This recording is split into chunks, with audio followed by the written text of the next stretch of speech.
बहुत बहुत शुक्रिया मिशा आपका और आप सभी का इंडिया न्यूज पर स्वागत है। आपके साथ मैं हूं पूर्णिमा मिश्रा और छठ का मौका है। आज दूसरा दिन है और खरना का दिन है। आज मैं ये कहूं कि अगर मैं यहां पर छठ कवर करने के लिए आई हूं तो ये सौभाग्य की बात होगी कि आप जब इतने करीब से इस तरह के कल्चर को देखते हैं, महापर्व को देखते हैं, तो वो अपने आप में एक अद्भुत एहसास होता है और उस एहसास को मैं दिन भर महसूस कर पा रही हूं। और इसीलिए आज जब हम बैठे हैं तो छठ मैया के गीत जो हर जगह पूरे बिहार में इस वक्त सुनाई दे रहे हैं, वो रंजना जी की मीठी जुबान के जरिए हम सुनेंगे। वो मीठे वो गीत गुनगुनाएंगी। साथ ही हमारे साथ दीपक जी हैं, आचार्य हैं, विद्वान हैं। बहुत बहुत स्वागत है दीपक जी आपका। और साथ ही हमारे साथ राजशेखर जी हैं, तबले पे बहुत खूबसूरत तबला वादन आप करते हैं। और साथ ही लिटिल मास्टर दिव्या हमारे साथ है। दिव्या आपका भी बहुत बहुत स्वागत है।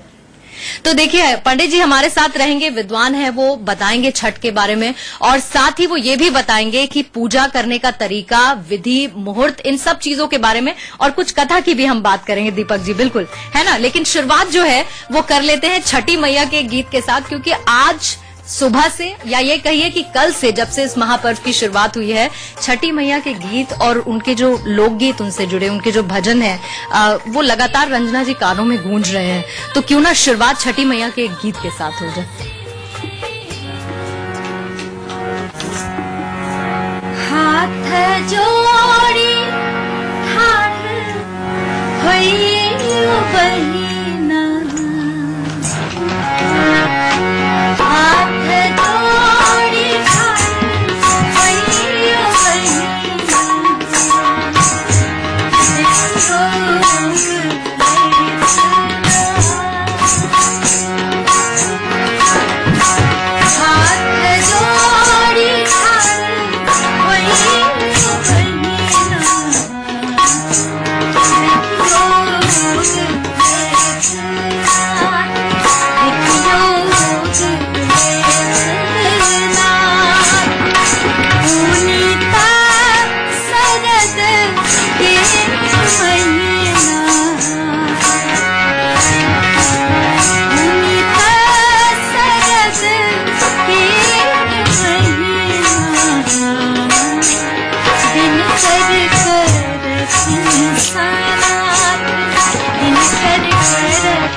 इस वक्त इस गीत के जरिए रंजना जी बता रही थी, मैं बिल्कुल ठीक वैसा नजारा आज गंगा घाट पे दीपक जी देख कर आई हूँ। महिलाएं पीले वस्त्र में पूजा अर्चना करती हुई और अद्भुत नजारा था। मतलब वो देखते बनता था, आस्था इतनी ज्यादा थी। लेकिन दीपक जी देखिए, आस्था का पर्व है और आज दूसरा दिन लगभग खत्म होने को है। आज तो खरना था, यानी कि खीर बनने का दिन था, अब वो खत्म हो चुका है। लेकिन कल से क्या होगा, क्योंकि कल तो बड़ी बात होगी। देखिए डूबते सूर्य को अर्घ्य दिया जाएगा और सुबह से हम गंगा तट पर देखेंगे कि भीड़ महिलाओं की लगती जाएगी। बिल्कुल, साक्षात देव भगवान सूर्य नारायण को अर्घ्य देने का दिन है और ये तप का दिन है। तप मूलक का होने के बाद सदाचार तप कहा जाता है और तप रूपी सूर्याताप से जब यह शरीर तपता है तो एक धर्माचरण रूपी मेघ की वर्षा होती है। एक सबसे अद्भुत नजारा आपको देखने को मिलेगा। भगवान जो दीनानाथ है, जो किन्हीं पर भी सबों पर एक जैसा व्यवहार करते हैं, उनका और उनके भक्तों का एक डायरेक्ट कनेक्शन होगा, उसमें कोई पंडित नहीं होंगे। और खास तौर पर आप जब देखेंगे कि सूप जो बनाते हैं उन्हें माना जाता है कि वो बिल्कुल दीनहीन होते, और सूप दीनहीन बनाने वाले को दीनानाथ भी सौभाग्य प्रदान और करते ये जो हैं। आप सूप की बात कर रहे हैं, ये बांस से और बांस बांस को बहुत शुद्ध माना जाता बहुत है। शुद्ध माना जाता है, और माना जाता है कि बांस के बने सूप में अर्घ्य देने से वंश की प्राप्ति होती अच्छा, है। तो उसे लेकर कोई शुभ मुहूर्त भी है? हालांकि जैसे जी। कि देखिए डूबते सूर्य को अर्घ दिया जाएगा, वो तो मौका होगा ही, लेकिन कोई शुभ मुहूर्त तो होगा इसके? अस्ताचलगामी सूर्य को अर्घ्य देने का जो समय पटना में है और बिहार के इर्द गिर्द है, कल का सूर्यास्त जो है 5 बजे का है। ठीक 5 बजे सूर्यास्त हो जाएगा। तो उसके पूर्व हमें लगता है कि 4 बजे से लोगों को अर्घ्य देना प्रारंभ कर देना चाहिए, और यह अर्घ्य 4 बजे से प्रारंभ करें और 5 बजे तक संपन्न कर ले, क्योंकि 5 बजे के बाद सूर्यास्त हो जाएगा। तो अस्ताचलगामी सूर्य का जब हम अर्घ्य प्रदान करते हैं तो एक बड़ा अद्भुत ये पर्व है, जिस पर्व में हम डूबते हुए सूर्य को अर्घ्य देते हैं। यानी कि इसका मतलब होता है अपने जीवन में जो हमने कर्म किए हैं, तो मैं उस कर्म को, वो भगवान को हम समर्पित कर देते हैं, और एक नया सवेरा, क्योंकि काली रातों ने हरदम एक सूरज का पौध दिखाया, दर्द सहा है जिसने जितना उतना ही मुस्काया। ये तप का पर्व है, त्याग का पर्व है, समर्पण का पर्व है, अर्पण का पर्व है, और हम अपने को समर्पित करते हैं अस्ताचलगामी सूर्य को अर्घ्य। देखिए, एक आपने समर्पित करने की बात कही, और एक गीत के बाद मैं आपसे जो सूर्यास्त को लेकर जब हम डिमांड करते हैं एक तरीके से, देखिए एक तो आपने बताया कि जब सूर्यास्त होता है तो हम समर्पित करते हैं, जो कुछ भी हमने किया कमाया वो सब कुछ समर्पित करते हैं सूर्य देवता के नाम।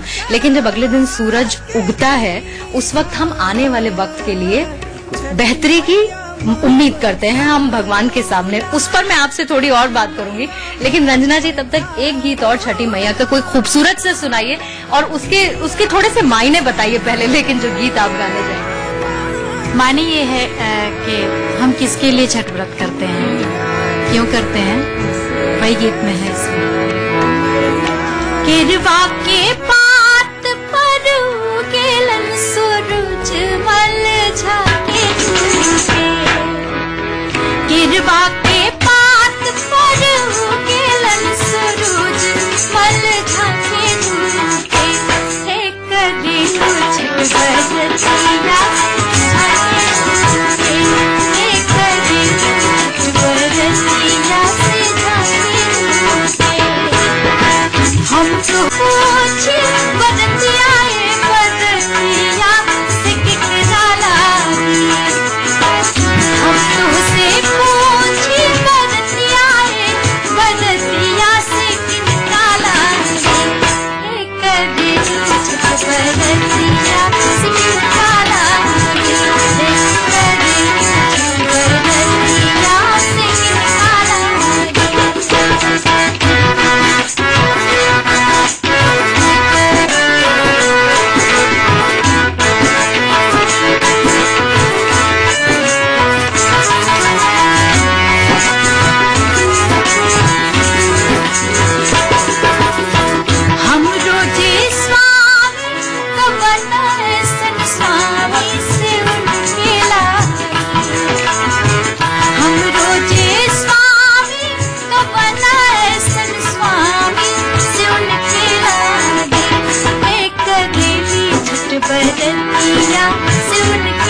तो आपने देखा कि कैसे मां छठी की पूजा की जा रही है, अर्चना की जा रही है, भक्ति से सराबोर है पटना का माहौल पूर्णिमा के साथ। अब आपको लिए चलते हैं कुमार सोनू के पास दिल्ली में और उनसे जानते हैं कि कैसे दिल्ली में इस त्योहार को मनाया जा रहा है। कुमार, आप हमें बता सकते हैं कि किस तरह का नजारा इस वक्त आपके सामने है, क्या हमें दिखा सकते हैं वो? ताली बजा के हमने राजेश बाबू के स्वागत कर दिया जाओ। देखिए, बिल्कुल इस वक्त मैं आपको तस्वीरें दिखाऊं, यहाँ पर तमाम पूर्वांचली इकट्ठे हुए हैं और मैं कहूं कि अब जो छठ है वो पूर्वांचल तक सीमित नहीं है या कहीं बिहार तक सीमित नहीं है, पूरे देश का एक पर्व हो गया है। और खासतौर पर अगर दिल्ली की बात करें तो दिल्ली में पूर्वांचली और बिहार मूल के लोगों की बहुत बड़ी तादाद है, तो लिहाजा यहाँ पे एक रंगारंग प्रोग्राम भी किया जा रहा है। साथ में ही जो है घाट है, और अगर मैं अपने कैमरा पर्सन से कहूंगा कि तस्वीर दिखाए यहाँ पर ऑडियंस की, तो बहुत बड़ी तादाद में लोग यहाँ पर आए हैं और देखने के लिए ये रंगारंग प्रोग्राम। और दिल्ली का बेहद खूबसूरत ये यहाँ पर छठ घाट है, बिल्कुल साथ में ही बना हुआ है। और अब से कुछ ही देर बाद यहाँ पे खुद मनोज तिवारी जो कि भोजपुरी कलाकार भी हैं और भाजपा के प्रदेश अध्यक्ष हैं, वो यहाँ पर मौजूद होंगे और इसी मंच पर जो लोगों को संबोधित करेंगे और साथ ही उनके लिए गाना भी गाएंगे। तो कहीं ना कहीं छठ एक महापर्व हो चुका है, मैंने जैसे कहा कि पूर्वांचल तक या फिर बिहार तक।